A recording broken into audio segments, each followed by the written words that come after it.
How to change your email address on OneXpert. First of all, open the OneXpert app and log into your account.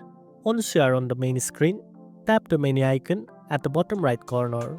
Next, tap Settings by selecting the gear icon in the top right corner. Then, tap the profile icon in the top right to open your personal profile settings. Here you will see the email address currently linked to your account.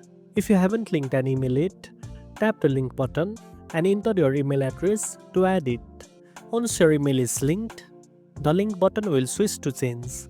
Tap the change button and enter your new email address carefully, making sure there are no mistakes as this will be your new login and contact point. Once you have entered the new email, the app will likely ask you to verify the change. You will receive a confirmation link or code in the new email inbox. Check your email and follow the instruction to confirm the update.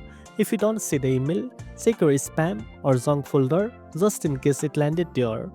After verification, return to the app and refresh your profile page to make sure the new email address is updated correctly. And that's it. Now you know how to change your email address on OneXpert. If you found this video helpful, don't forget to like, share and subscribe for more tech tips.